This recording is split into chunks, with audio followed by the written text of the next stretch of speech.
In the heart of North Africa, before European colonization and far from the Nile, existed a kingdom so fierce it fought Carthage, struck fear into the Roman legions, and then faded from history. This is the story of Numidian African Empire, of cavalry, warriors, kings, and cunning diplomacy. Why don't we remember it today? Because history is written by the victors, and Numidia lost more than just its battles. It lost its legacy. Imagine a nation where desert meets mountains, where Berber tribes forged alliances to form an empire, where horses thundered across dry plains, led by warrior kings. This wasn't just another kingdom, it was Numidia. Today, almost forgotten, Numidia once held the balance of power between Carthage and Rome. This documentary will uncover its birth, rise, political genius, battlefield tactics, and its eventual downfall into Roman assimilation. Prepare for a journey deep into a buried past. Before Numidia rose, North Africa was dominated by powerful civilizations, with Carthage being the most formidable. Carthage, a Phoenician colony turned naval powerhouse, controlled much of the Mediterranean trade. Its wealth came from the sea, its armies bolstered by mercenaries and African allies. Inland, Berber tribes lived in semi-nomadic patterns, warriors, on horseback, divided by clans but united by culture and terrain. They were not yet an empire, but they were watching. To the north, Rome was emerging as a republic with imperial ambitions. Its early conflicts with neighbors in Italy were setting the stage for global expansion. The Punic Wars were yet to come, but the collision between Rome and Carthage was inevitable. Between these titans, the Berbers of inland Numidia were beginning to organize. For now, they traded with both sides, their lands rich with horses, salt, and strategic highlands. They learned the tactics of the Carthaginians and watched the discipline of the Roman legions. In this fertile but fragile balance, Numidia would be born. Massinissa was born into a world on fire. Born around 238 BCE, he was the son of Gaia, a powerful Numidian chieftain allied with Carthage. As a youth, Massinissa fought bravely for Carthage. During the Second Punic War, he commanded cavalry in Iberia, gaining fame for his speed, tactics, and ruthlessness. But history turned when he saw a greater opportunity not with Carthage, but with Rome. In a dramatic shift, Massinissa switched sides and allied with Rome. This was not treachery, but strategy. He saw Rome's potential and offered them something Carthage could not: expert Numidian cavalry and local knowledge of North African terrain. Rome accepted, with Roman backing. Massinissa launched a civil war against rival Numidian king Sifox, who remained loyal to Carthage. In a stunning campaign, Massinissa defeated Sifox and took control of eastern Numidia. The Romans rewarded him with the title of king. For the first time, Numidia was united under one crown. Massinissa was more than a warlord, he was a visionary. He introduced agriculture, built cities, and centralized governance. His warriors remained fierce, but his rule brought relative stability. He would go on to rule for over 50 years, dying at nearly 90 years old. Under his leadership, Numidia became a vital Roman ally, and a thorn in the side of Carthage until its final destruction in 146 BCE. Massinissa proved that an African king could play the world's greatest empires against one another and win. The final days of Carthage were soaked in politics as much as blood. After the Second Punic War, Rome and Carthage entered an uneasy peace, but Numidia, under Massinissa, became the wedge Rome used to drive Carthage toward collapse. With Roman consent, Massinissa began a campaign of harassment and expansion. He seized Carthaginian territories, claiming them as ancient Numidian lands. Carthage, bound by treaty, could not go to war without Roman approval, and Rome refused to grant it. Each Numidian raid, each piece of annexed land, pushed Carthage closer to rebellion. Finally, in desperation, Carthage fought back, violating its treaty with Rome. That was the excuse the Roman Senate had waited for. The Third Punic War began in 149 BCE. Carthage was besieged. Numidian cavalry under Massinissa harassed supply lines and scouted the deserts, aiding the Roman legions.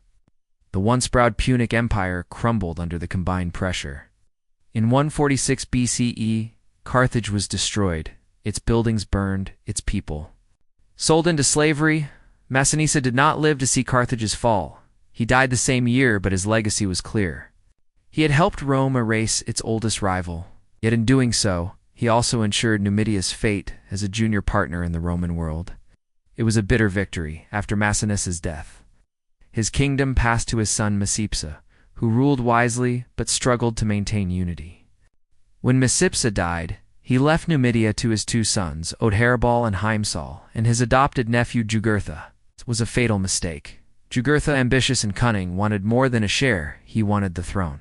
He assassinated Heimsal and drove Odharibal into exile. Rome, still calling Numidia an ally, tried to intervene, but Jugurtha had learned Rome's new weakness: corruption. He bribed Roman senators, generals, and envoys. When Odharibal fled to Rome for justice, Jugurtha followed him and silenced critics with gold. His infamous quote echoed through history: "In Rome, everything is for sale."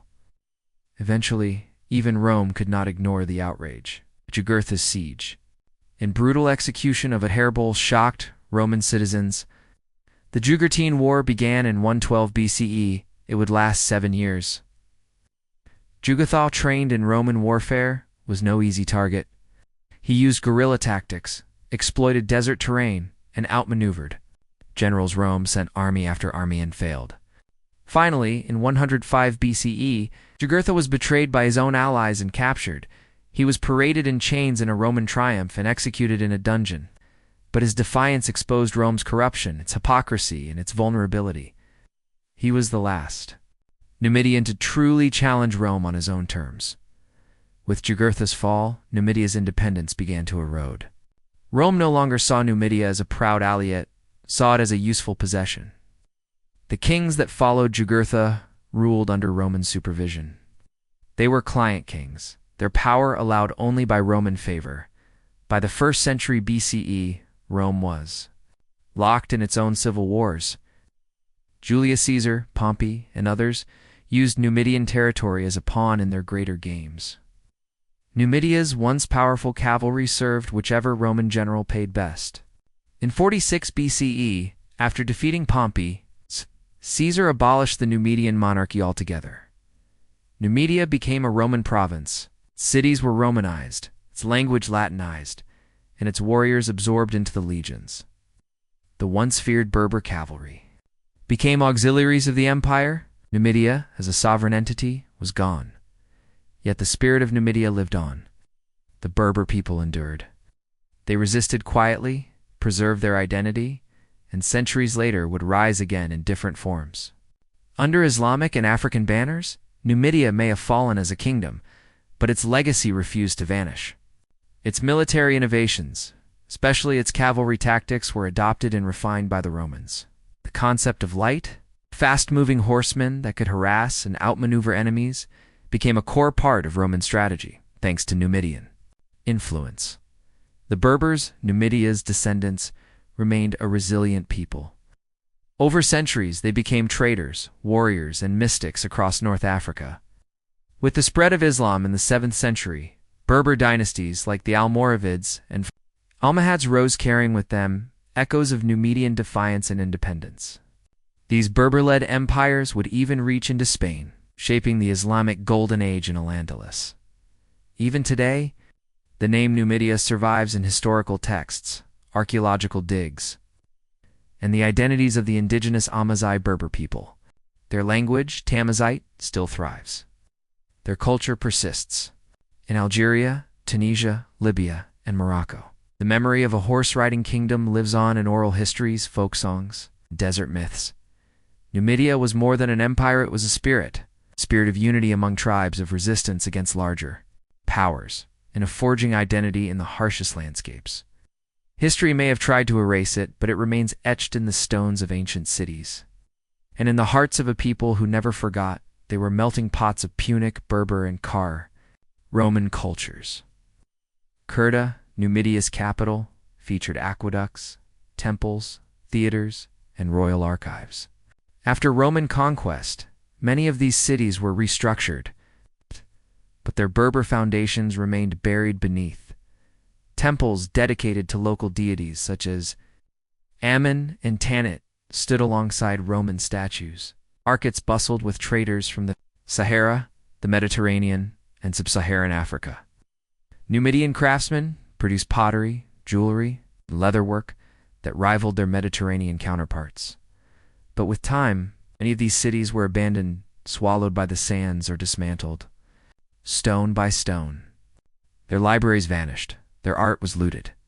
Today, fragments of these cities lie beneath olive groves and farmlands, waiting for rediscovery. Legends speak of buried treasure beneath the Atlas Mountains' golden armor. Scrolls written in Berber Punic, script, and chariots of silver buried with forgotten kings. Whether these treasures exist or not, one truth remains. Numidia was more than war. It was a civilization with a rich, vibrant life that left behind clues we are only now beginning to read. Behind the battlefield glories and royal intrigues of Numidia lay the heartbeat of a civilization, its people. Faith, family structure, and a fierce sense of independence that pulsed. Through desert villages and hilltop farms alike, most Numidians were pastoralist shepherds of sheep, goats, and horses. Their lives revolved around seasonal migrations, with portable tents, community grazing patterns, and sacred wells that provided life in the arid zones. Others lived in fortified villages where stone houses clung to mountainsides, and women played vital roles in household economics, pottery, textile weaving, and market trade. Numidian women were respected matriarchs. Inscriptions and Roman accounts describe Berber women as opinionated, bold, and involved in tribal decisions. Oral traditions celebrate their role in war. In diplomacy, some even led resistance movements centuries. Later, during the Roman and Islamic periods, spiritual life was rich and complex. Numidians worshipped a pantheon of deities. Baal-Hammon, Tanit, and Ammon were among the most revered. Sacred groves, stone altars, and open-air sanctuaries dotted the land. Shamans and priestesses conducted rituals that blended ancestor worship with nature reverence. Offerings of grain, wine, and small figurines have been unearthed in caves and temples. Agriculture was vital to sustaining. Cities like Jugurtha and Thuga, despite the dry conditions, Numidians were expert irrigators. Built terraced fields and channeled rainfall into reservoirs. Olive oil, barley, figs, and dates were staple crops, many of which were exported to Carthage and later Rome. The family unit was tribal and extended. Elders ruled over clan disputes, and young warriors were trained from early youth in horsemanship, tracking, and spearcraft. Storytelling was central heroes' ancestors, and legends passed from generation to generation beside fires and under starlit skies. This was the soul of Numidia, not just chariots and kings, but mothers, farmers, seers, and children growing up. In one of Africa's most resilient cultures, Numidia may be gone from maps, its cities in ruins, and its kings forgotten in mainstream history, but its legacy echoes into the present. It teaches us the story of a proud people, Africans, who shaped the destiny of empires through cunning, courage, and culture. Its warriors changed Roman warfare. Its diplomacy rewrote the outcome of the Punic Wars. Its women challenged gender norms. Its kings outwitted superpowers. And its people, the Berbers, still walk the lands of Algeria, Tunisia, and Morocco, keeping alive their ancient heritage.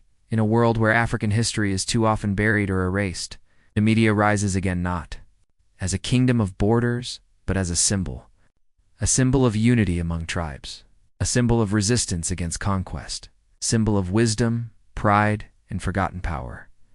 The ruins whisper, the desert remembers, and now, through youth of you, the empire of Numidia lives once more. If this forgotten African empire amazed you, imagine what other lost stories history hides. Like, share, and subscribe to Legacy of Nations for more rare and powerful journeys into the past. Leave a comment. Had you ever heard of Numidia before today? Because this was not just a history lesson. This was a resurrection.